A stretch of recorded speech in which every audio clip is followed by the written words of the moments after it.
Welcome to the UGA Lang Farm. My name's Tim Brenneman. I'm a plant pathologist here at UGA, and I work mainly with soil-borne peanut diseases as well as pecan diseases. But today we're going to talk about white mold. And white mold is one of the older diseases that's been around forever. We've lost a lot of peanuts in Georgia over the years to white mold.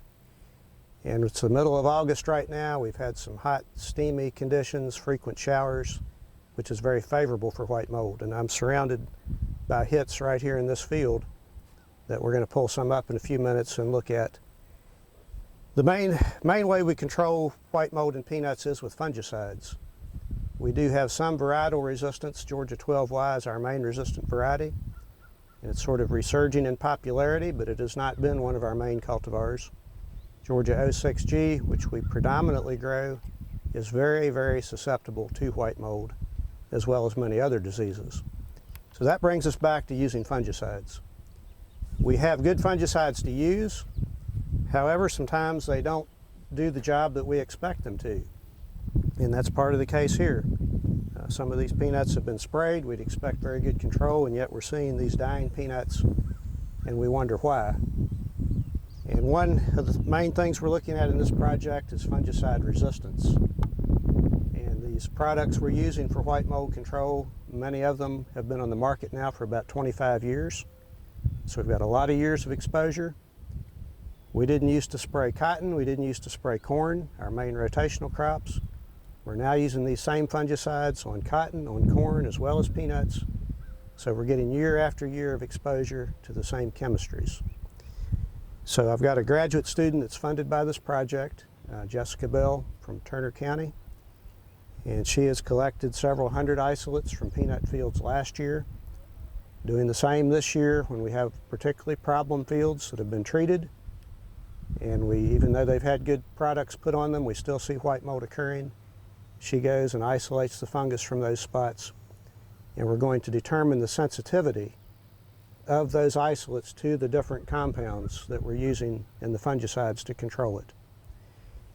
She would have had more progress made this year, but the virus hitting over the winter when she would have been in the lab, she couldn't be in the lab. But anyway, we have all those isolates in storage, getting new isolates this year, and she should have, as I said, several hundred already. We should get a real good database and understanding how sensitive the white mold fungus is to the variety of fungicides we're using. We've got a good database from back in the 90s. We had my very first graduate student actually did this back in the 90s, particularly with flutolenil, which is in Convoy, and tebuconazole. So we've got a real good database to compare the current sensitivity to the sensitivity back then and see if we're changing.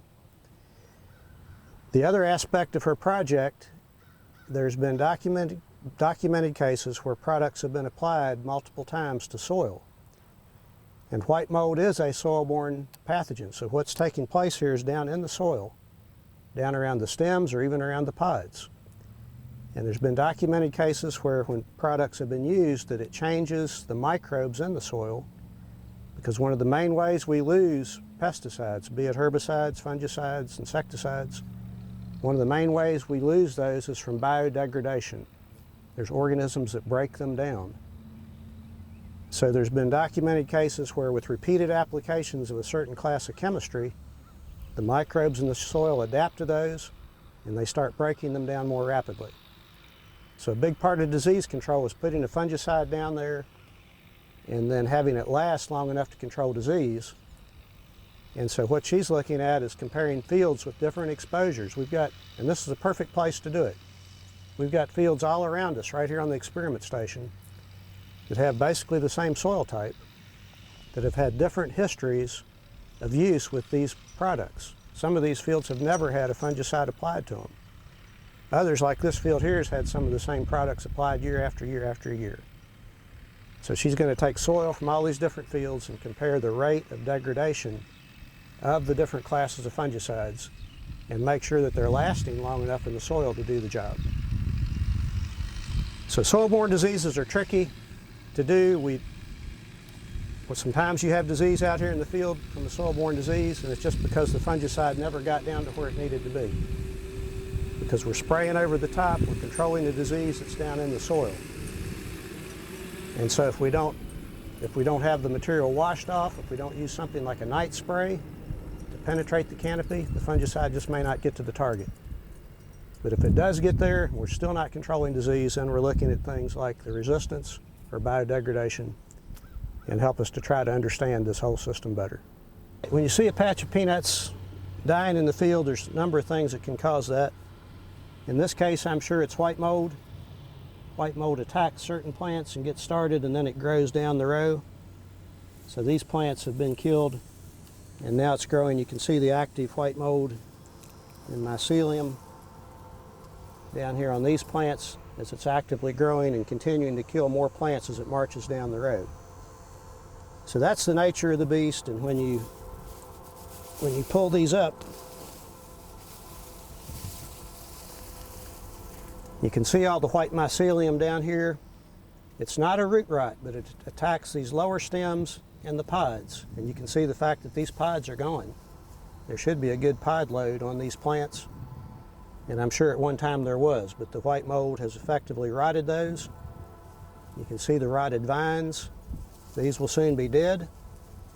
And that's part of the difficulty of controlling this disease with fungicides, is that so much of what takes place is actually occurring underground. So when we're spraying these peanuts across the top, it's a very difficult thing to get that fungicide to go down and to control this disease down here in the soil. And particularly then if the fungicide's being broken down by the microbes in the soil. It doesn't last long enough to do the job. So we're looking at those two aspects, fungicide degradation, and making sure that this fungus that's killing the plant is still sensitive and is still responding to the fungicide like it's supposed to. And that's the nature of our project, and hopefully we'll learn more how to control this very devastating disease.